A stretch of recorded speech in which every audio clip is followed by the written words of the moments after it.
was the culmination of conversations in the communities of Vermont. Educators going around and asking communities what they wanted from the schools and for the schools. The design took the position that educational philosophy should focus on the individual child, how he learned, what he needed to learn, and his relationship with teachers. It featured 17 position statements, and if you're interested in those statements, I left the design out on the table. When this document was published, 30,000 teachers from around the country applied for jobs in Vermont. 35 years later, our government passed No Child Left Behind. And our Vermont State Department of Education compiled a grant proposal number 84.357 in the catalog of federal assistance seeking Reading First money, which is part of No Child Left Behind. And in their grant proposal, they threw away the Vermont design. They turned their backs on local control and promised to use the books and the methods and the systems ordered by the federal government.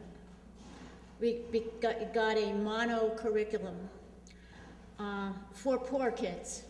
No Child Left Behind is in schools of poverty. Affluent kids can have a Vermont design type education, but poor kids can't. The U.S. Department of Education defines Reading First as a program that focuses on putting proven methods of early reading instruction in classrooms.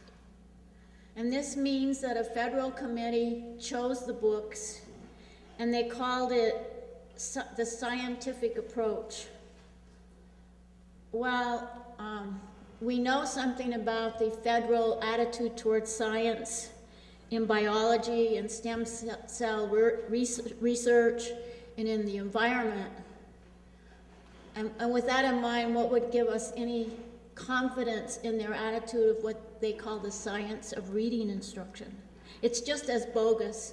And as a matter of fact, the Inspector General from the Department of Education is investigating the conflicts of interest, because the people on the Reading First committee just happen to work for our largest publishers, and their products happen to be the ones that are on the list that we have to use.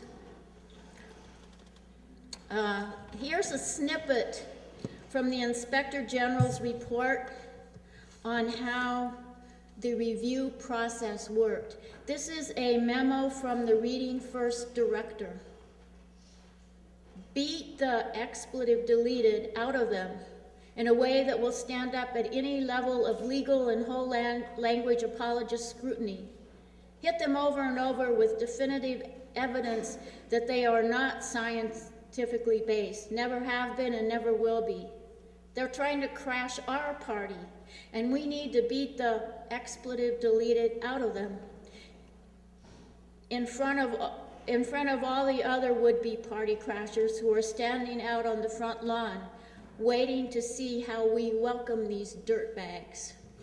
That's how the Federal Department of Education treats intellectual inquiry.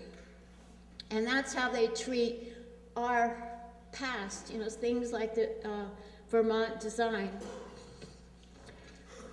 Our first application, I think, to the State Department of Ed's credit, was rejected because the feds feared we weren't scientific enough, and that teachers, under the plan, teachers might be able to select materials of their own choosing.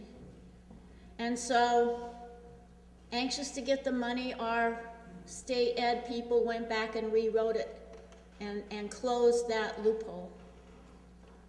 The feds wanted to make sure that all the schools in the country were using all the exact same materials and the same assessments. And I brought along to show you a sample of a kindergarten assessment. It's called DIBELS, which stands for Dynamic Indicators of Basic Early Literacy Skills. And I don't know if you can see it, but I'll pass it around afterwards. Kids are judged on how many nonsense syllables they can read in 1 minute. Yes, zo, zum, that, yes, left, just, come, and so on. And this is very serious. They are drilled. Do you want to start that around so they could look at it? They are drilled on this. Their parents are encouraged to practice at home. So it's not surprising when teachers in Vermont were surveyed on how NCLB affects their work, 83% said that it has a negative effect on education. And I wonder, where's the outrage in the community? If your teachers are telling you that this is bad for children, where's the outrage? Why are we so passively accepting what the federal government tells us to do? Vermont spends $800 per child in No Child Left Behind, $800 extra to buy the books and the training required by the federal government. I wonder how children's learning would be affected if communities were able to decide how to spend that $800. They might decide to buy library books, subscribe to newspapers, attend concerts. They might decide to make sure their children's teeth were in good repair, because there's a lot of research that at any given time, 30% of the children in a classroom have dental caries. And you know how much concentrating you can do if you have a toothache. They might decide that they want to remove lead paint. They might decide they need the $800 to buy fuel to heat the house. I mean, my point is that I think that $800 should be decided locally, not by a federal committee choosing a DIBELS test that has to be administered to every single child that's in the No Child Left Behind program.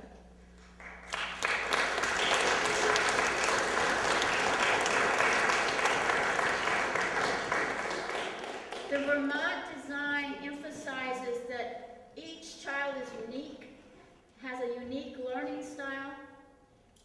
No Child Left Behind emphasizes that the same procedures must be used for all children. The Vermont design de-emphasizes rote learning. No Child Left Behind emphasizes close monitoring on scripted curriculum. And when